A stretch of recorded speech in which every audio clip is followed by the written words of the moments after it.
600 heads per hour.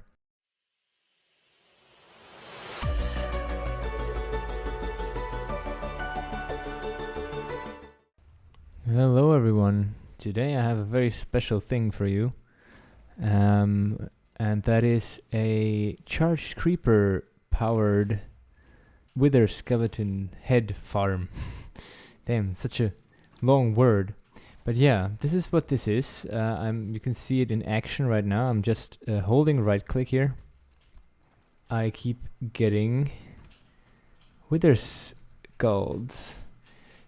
You can see in here in this chest. I started recording just seconds before what you saw, before I started using it, and I have literally, if nothing breaks, which still happens, this is just a concept, not a fully fledged thing yet, it produces, for every pair that comes in, it's one head, right? So you can convert 1-to-1 creepers and wither skeletons to heads. And with this cycle here, it is about 10 heads per minute, which means we have 60 heads, 600 heads per hour. That is about 10 times as fast as the fastest non-creeper powered farm that I could find. I don't know if anybody did this yet, because it only got possible with 1.17 as far as I know. Let's get to the explanation then. What we saw here is the heart of the whole new mechanic. You can shoot a channeling trident into one of the new lightning rods, and if you make sure that it doesn't despawn by triggering it every so often, I have this hopper clock on 15 items, which might be a little too short, but I would rather be too fast than too slow and risk losing the trident. It will keep going up and down, and that way we can trigger a lightning on demand. Then we have a little thing that makes sure that whenever this is triggered, it will go down, so it can get activated, or use this to activate every so often as well. So let's have a quick look at how that works. The creeper gets sent in from here, the lightning rod triggers, and while the creeper is somewhere around here, this is in the range of the lightning rod, or rather the lightning strike, which has, according to the wiki, a area of effect of 6 by 12 by 6, if I remember correctly. So yeah, when you're here, when the creeper triggers this, the piston will retract, the lightning will strike while the creeper is somewhere around here, and then in here we have an activator rail that removes the creeper out of the minecart, makes him land on this tripwire, which then triggers this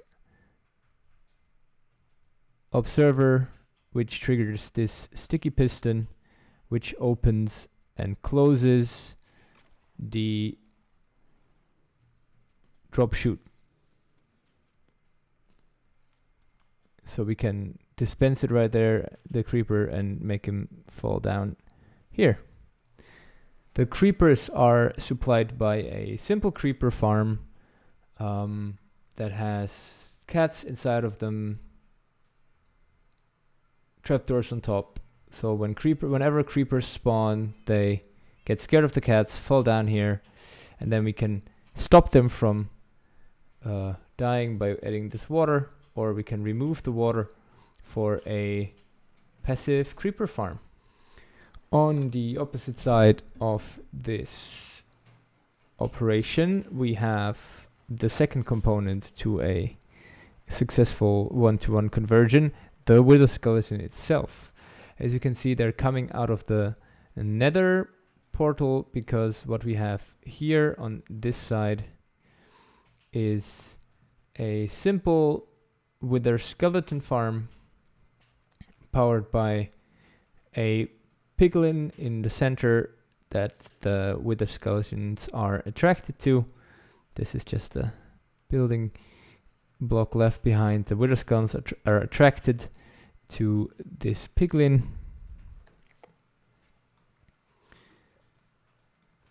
We'll try to attack it, fall down, and then get shoved into the portal.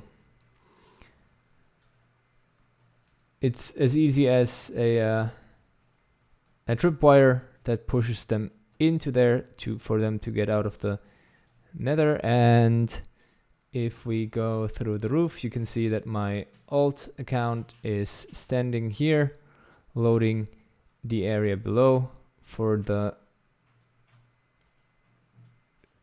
skeletons to spawn. The main issue with this farm, as you already can see, we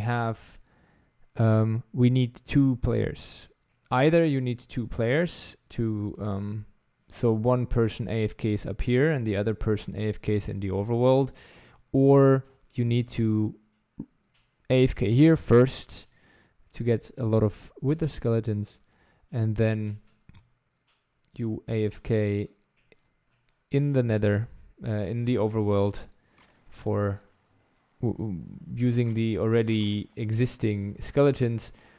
And then of course this could be improved where they don't fall victim to entity cramming that fast.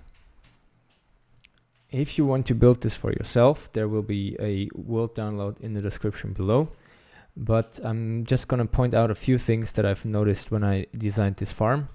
Please be aware that this is just a prototype, a proof of concept, if you will. There's a few things that keep breaking, like this contraption here keeps breaking like it did on this side. This keeps breaking, this sometimes breaks. Yeah, it's just a lot of things that should probably still be improved, but for now it is a nice proof of concept that just generally occasionally needs some repairing. Make sure that you are at least this far away from your explosion chambers. That is 1, 2, 3, 4, 5, 6, 7, 8, 9, 10, 11 blocks. I think 10 blocks should be enough as well, but this is what I tried to figure out. How far do I need to go before the charged creeper does not damage these entities anymore? If originally I had the box here, and when I exploded a charged creeper over here, it would still damage the entities all the way over here, and that is not what you want. Additionally, you should make sure that these creepers don't get charged by this pitchfork when it falls down. Make sure it only affects actually the creeper that's going here. Make sure there is water in this in the creeper. Then of course make sure there's a direct connection between the creeper and the wither skeleton. And then, since you are going to be holding your flint and steel on right click, you want to make sure when you fall down here that you can't light these fence posts on fire. That's why I used the nether brick fence, because you can't light those on fire. And what we have here is just a simple water elevator that you see in raid farms, for example, as well. And the way it works is you fall down here, you get pushed into this water stream, and then pushed over by this these pistons, and then once the cycle comes back, it will drop you down after you ignited the creeper. It drops you down a fair few blocks. In this case, it is 1, 2, 3, 4, 5, 6, 7, 8, 9, 10, 11 blocks as well, like over there. Drops down 11 blocks, so you don't take any more damage. You go back up, get pushed over, and we'll be able to ignite the creeper before the cycle begins anew. I hooked up the opening of the trapdoor to the creeper falling through with 2 repeaters and 4 ticks. That seems to work pretty well for me. And I hooked up this pressure plate with a torch tower and a line of redstone over to these guys so that they would bring me a new pair whenever I fall down there. And that way we have a self-repeating cycle. We don't need any clocks or anything. It's just when we fall down there, we trigger this side, and when the creeper comes through, it triggers the door shortly after. So we can have enough time to right click with our flint and steel and continue from there. That is the only thing that is not in this farm yet, is some way to replenish your flint and steel, but I'm sure you can add that somewhere down here, something that dispenses the flint and steel and picks it back up in case you don't need it. Looks like we had a little water breakout. We need to put a repeater over here so that is actually triggered, that this torch tower is actually triggered when we fall down there.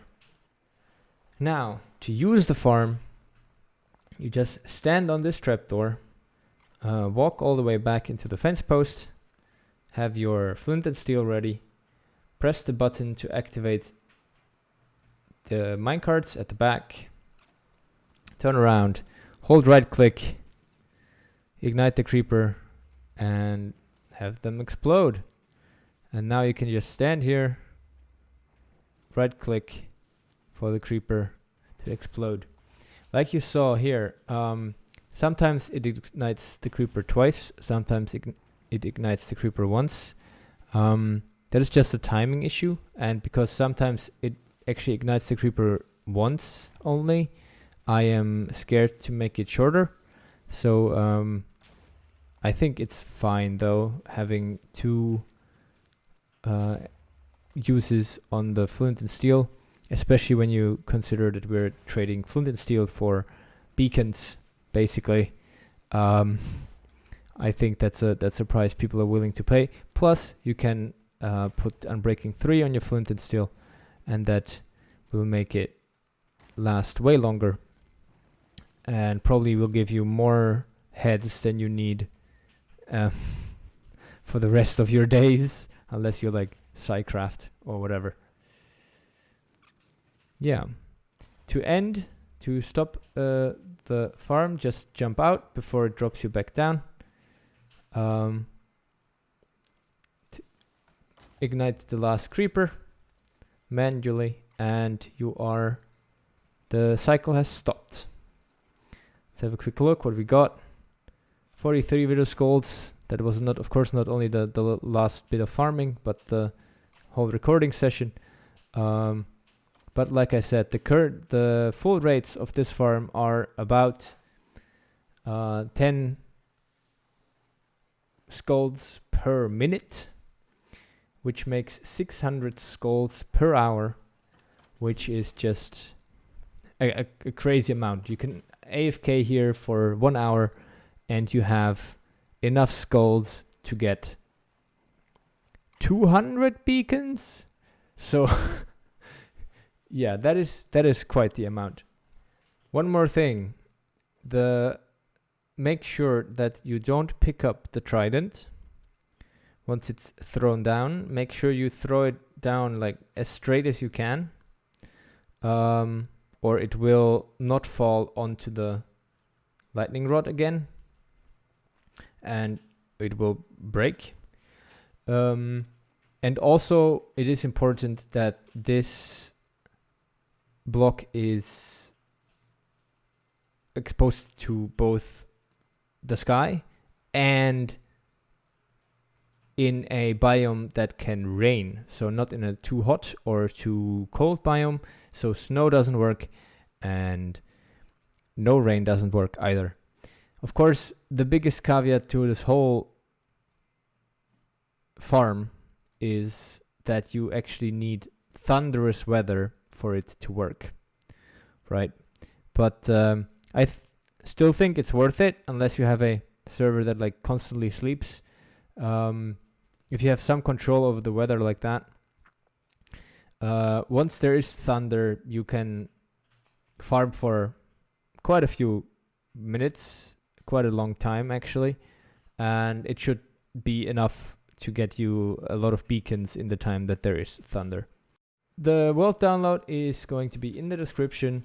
If you are interested in how this works, you can have a look at it for yourself.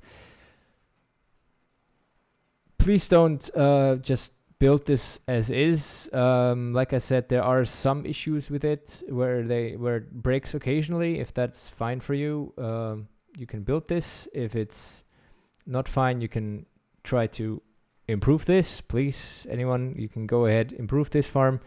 But yeah, thank you for watching. If you liked it, you know, a like really helps, and you could consider subscribing. I upload like once per year, so you don't miss the few occasions where I do upload things. All right, enough talk. Happy farming. Have a good evening. Bye.